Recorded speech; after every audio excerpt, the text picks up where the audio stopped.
Welcome back to As the Dolphins Season Turns. This is Dolphins in Depth, a podcast provided to you by the Miami Herald.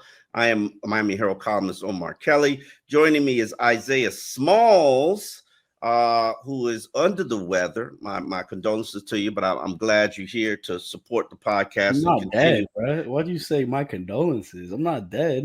I might feel a little bit dead, but I'm not. I'm still man. Something is going around in the city. I'm just trying to be healthy for Madrid. I ain't leaving my house till.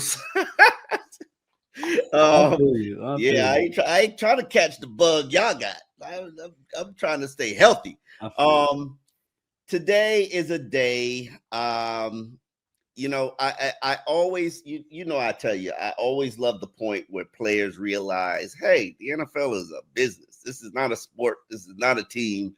This is a business, number one. Then everything else falls into line. The players were quite aware that some of their teammates could have been traded yesterday. And even Bradley Chubb was like, I'm trying to keep myself as busy as I possibly can because I know what could potentially go down, especially a day after seeing Jaelan Phillips get traded. He talks about Jaelan Phillips going into a better situation, which is indeed what he did. Jaelan Phillips is reunited with Vic Fangio. He is playing for your Philadelphia Eagles, the reigning champions, and part of some of the pieces that can maybe help the Eagles tighten up that defense. But Bradley Chubb, he says, I am happy to be here, and I'm where my feet are. Yesterday, did you ask during the day at all, or did Eric Burkhardt ask for any clarity at all yesterday or Monday about whether you were being shopped or available? Yeah, we were in contact about it. Teams were hitting them up too, kind of telling us what it was. But at the end of the day, man, I'm glad to be where I'm glad to be back here.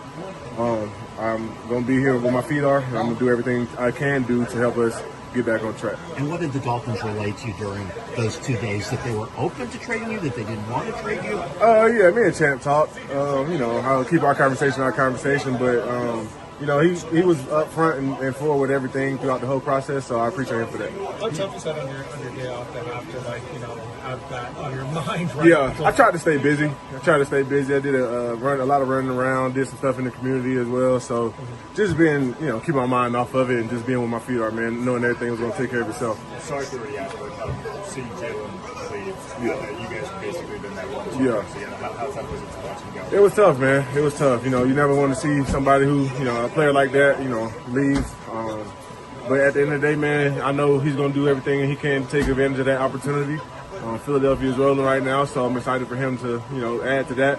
But back here, we're going to try to get the rolling too. You know what I mean? We've got, 8 games left in the season, and we got a good chance to turn this thing around. So we all believe, we're all, in a sense, delusional about what we can be, and I feel like if all the 60-plus guys in this locker room feel like that, we can make something happen. How challenging will it be without him against the Bills right off the bat here?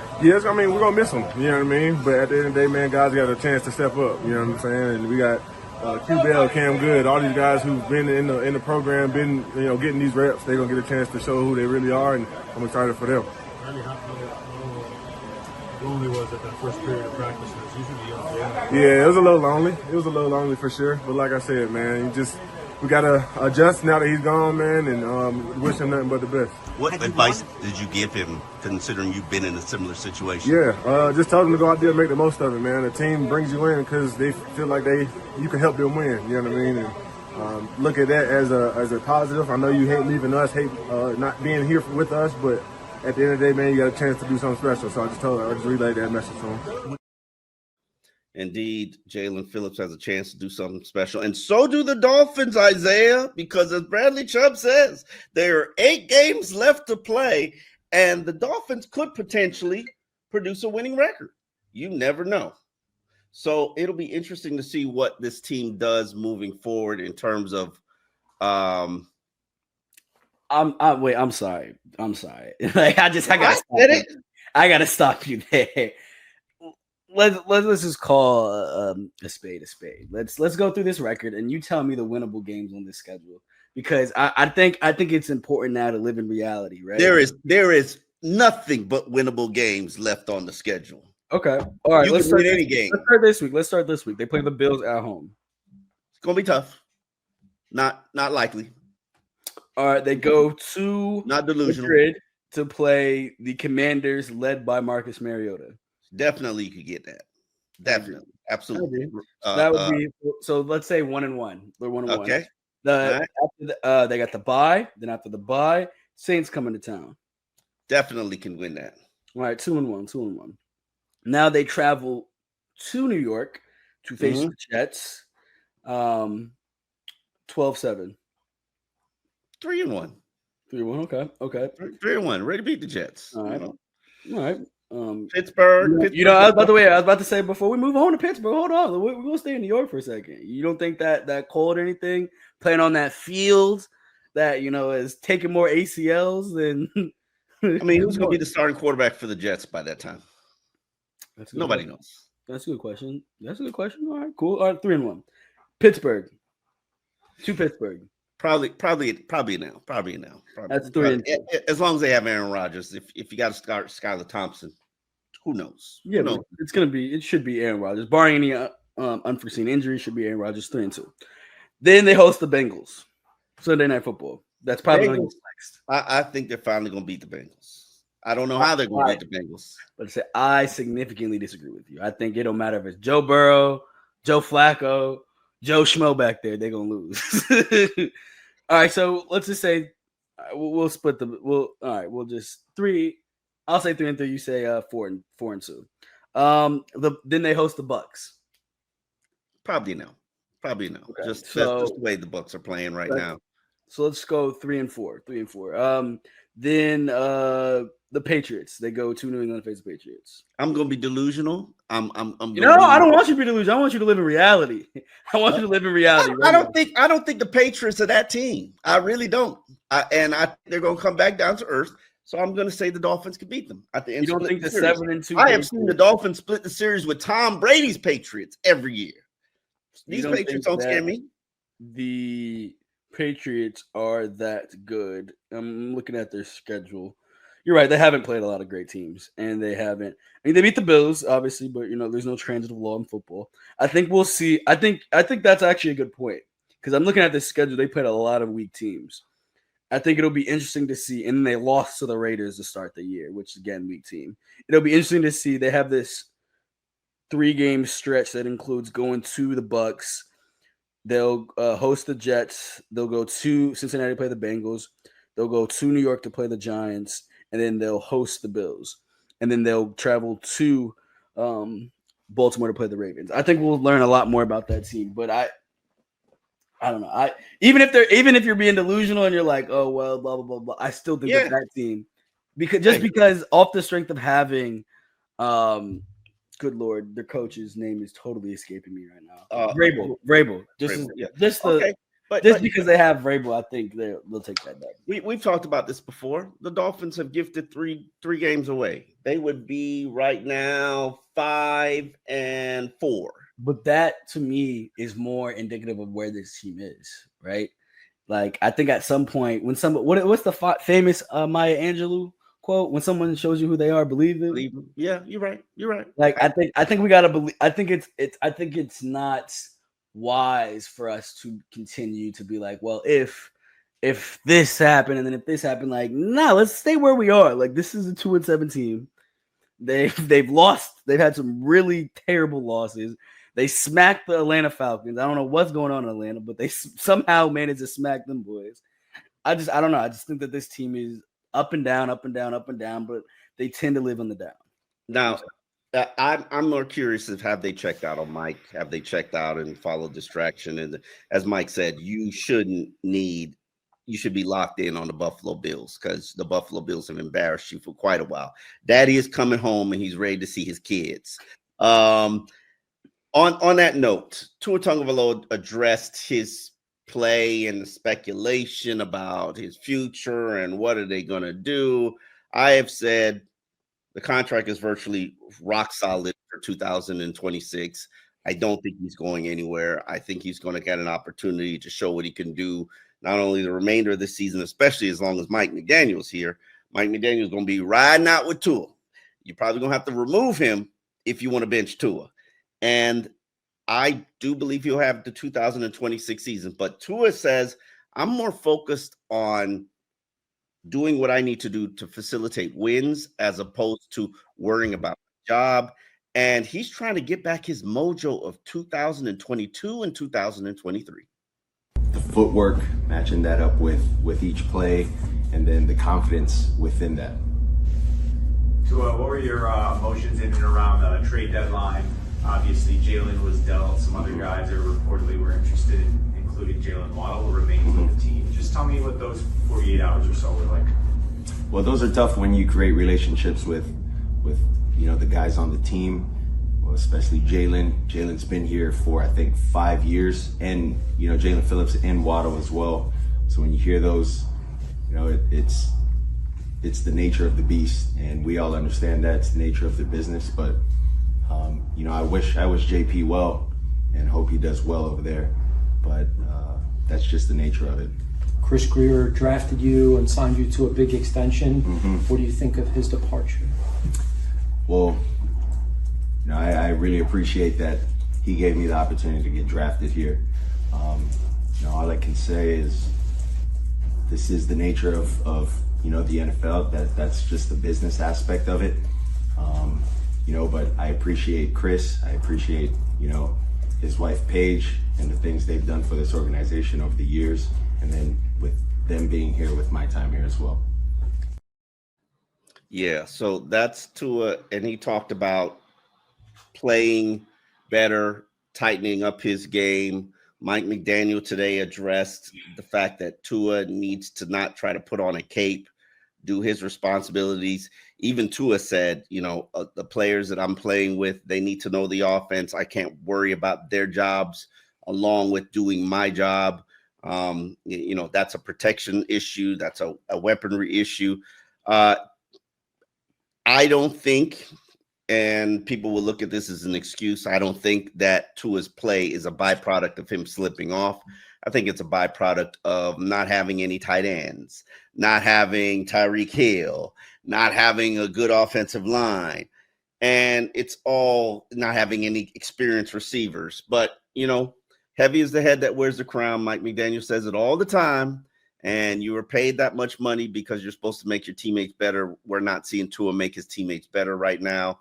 A lot of the statistics, he is not where he generally has been throughout his career. That includes his rookie season struggles. This year, statistically, is on pace with his rookie season. So Tua is definitely not playing up to his standards. The question is, how do you fix that? Isaiah, any suggestions? I don't think there's anything you can do at 5:24 on Wednesday, November 5th to fix it, unless they've created some sort of superhuman medicine that you can inject into Austin Jackson and James Daniels and pray that they are back, right? Because I think that to me is more so the crux of the issue. If you give him at least a little bit of time, I think we would see more magic. I think, however, the thing that I think is the most concerning to me, to fans, to everyone, is that sometimes the decision-making in these moments, and whether or not the pressure from the defensive line is affecting that decision-making, right? Or is this just, is this true regression, right? And I think that's the million-dollar question, which is why I'm not necessarily mad at Tua being a quote-unquote bridge quarterback in 2020 to 2027. Obviously, this year, 2026, is not a really good quarterback year. We watched the prospects. It's more mid than anything else. I think anybody saying that they would love to have Mendoza in the aqua and orange is more so playing identity politics than anything else. And I'm more than willing to. Big word. Oh yeah. But remember my background. I have more experience than just football. And that's a different conversation. I'll throw that out there. If people want to talk to me about that, I'm more than willing to engage in that. But I'll say this, right? 2027 is a year where you have those quarterback prospects, right? You'll have another year of Arch Manning if you're infatuated with that guy. Julian Sayin out of Ohio State is looking like one of them ones, right? There's a few more names that I think if he comes out. I think he Yeah, I think Sellers. he might transfer to another school, get the bag, and then have a Yeah, better offensive line. University of Miami. And then Lagway is an option in 2027 as well. It really kind of depends on what you like, right? And yeah, so to me, I think that is the better. And then of course the non-quarterback prospects, Jeremiah Smith, Colin Simmons out of Texas. Like there's some real guys coming out of that draft, right? So I wouldn't be mad at, but again, I think it's incumbent upon Champ Kelly or whoever is the next GM to build an offensive line that will protect Tua Tagovailoa. We have seen what it is this year without him having that sort of protection. It throws off the entire operation, right? So get him an offensive line and just see what he can do with that, right? Because I think the worst thing, what you don't want to happen is, you make a rash decision and trade him. Well, not to say that I think his contract is particularly tradable, right? I think you'd have to eat a lot of that money, and I don't know who would want to take on the rest of the years. But I just, look, the situation is the situation, right? Get him a better offensive line, and then we can try to run this back in 2026. It's not the ideal situation, but when you look at the landscape of college football, I think you have a better chance at hitting on a quarterback in 2027 than you do this year. And again, who knows the draft strategy or the who knows who's running the organization? Yeah, that's what I'm saying. It's difficult to like kind of project for 2026 when we don't even know who will be running the organization. It's a very precarious, very difficult situation to be in, Dolphins fans, but like it or not, we're right here alongside of you. So look, We've been here for 25 years. History just keeps on repeating itself. I would like to propose to you, Isaiah. Okay. I like what I've seen in the jumbo offensive line package. Mm-hmm. I would continue to run it. Yeah. I would continue to run it as my base package, even with Julian Hill actually here and returning. Mm-hmm. I'm sorry. If you don't realize Tua is better now with 6 offensive linemen and 4 targets than he would be with 5 offensive linemen and 5 targets, or really 4 real targets, because you got to keep somebody in the max protect. Something's wrong. Something's wrong with you. Like you got the run game's better, the pass game's better. Maybe 6 might have to be your staple. So as I said earlier, Julian Hill returned to practice. There are some guys, he's on a limited basis, so we don't know if he's going to be ready to come back. Hopefully, they don't abandon the 6 offensive lineman package. Keep that jumbo going, because you actually have a respectable offense in the jumbo package. But other injuries, we got Rasul Douglas, who did not practice today because of a foot and ankle injury. Saw him in the locker room, not in a boot. That's a great step in the right direction. Obviously, he's getting treatment. I don't know how I feel about a cornerback playing on a bad wheel. So I'm this might be a situation where I rest him for a week or two, and give Ethan Bonner showtime, and see how that plays out. Jason Marshall Jr. is also there. He's been healthier, working his way back. So you don't have that many options unless you're ready to play Juju Brent. So how you playing it without Rasul Douglas? God, I wish I had a towel to throw it in. No, I'm joking. I don't know. I'm gonna be honest with you. I'm not the biggest believer in Ethan Bonner. I didn't necessarily like what I saw on tape from the switching with him and Jack Jones. That might just be me. So I think you're kind of screwed, to be honest. But you got to throw him out there and see what you got. Like, he's been here. This is what, year 3 for him. Look, he obviously piqued your interest as an undrafted rookie. You invested, 2.5 years into him. Like, it's time to kind of see what that investment will bring. Yeah, right? Absolutely. I think players. Exactly. I'm comfortable throwing him out there. I don't think that the results would be particularly good. But then again, what do you have to lose, right? Like I get it that the team is still trying to compete, still trying to win games, but I don't want to say for what. It's for pride. It's for the eye in the sky never lies. I understand that, but there's gonna be a lot. What I find so interesting, so intriguing, about this team right now is that there's a bunch of guys like a Bradley Chubb who I think he kind of realizes he's not going to be here next year, right? So I'm wondering how is that going to affect his play, right? Like I'm not saying he also realizes he's playing for a paycheck. No, exactly. That's what I'm saying. But a lot of times in those situations, you can kind of try to do more than your 111, and specifically at a position like the edge, right? You could give up, a huge run, give up a huge there's things that can happen that I think they have learned a big valuable lesson about not doing your 111. Have they? They're 2-7. I don't think they've learned it yet. Now, I'm gonna be honest with you. Do you think the team? Let's be honest. The team that went out there. I think the team that went out there against the Atlanta Falcons, they might have learned the lesson. The team that came out the following week, I don't think they learned anything, to be honest. Hold on. I don't know and I don't want to make excuses. I don't know if Baltimore on a short week is a fair representation of what they can do. Now, it was bad. It was very bad. But you lose your running back, you lose your number 2 running back, you make a bad decision and not have a third running back. That takes out some of the offense. Okay, but that's personnel decisions, and so yeah. I mean, you weren't in their league. You knew that you weren't in their league, even though the records were comparable. That's the reality of it.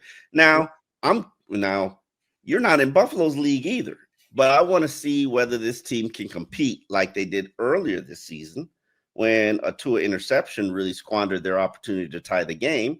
Well, take it to the fourth quarter, and we'll see what happens. I expect Josh Allen to put on a cape, but and Tua to not have a cape. But let's take it to the fourth quarter. I think it'll be a miracle if they manage to take it to the fourth quarter, and I'll be good with whatever happens from that point, because a victory over the Bills could inject hope into this team. Who knows what'll happen? Let's get into some of the other injuries. Jalen Waddle is on the injury report with a foot injury. He participated fully. Ollie Gordon is on the injury report with an ankle injury. He was limited. Zach Sealer with a shoulder. He was limited. Minka with the thumb. Alec can go with the neck. Dante Trader with the shoulder. Those are old existing injuries. Ashton Davis with the quadriceps. Old existing injury. Then we got Chubb. More than likely, Chubb, not Chubb.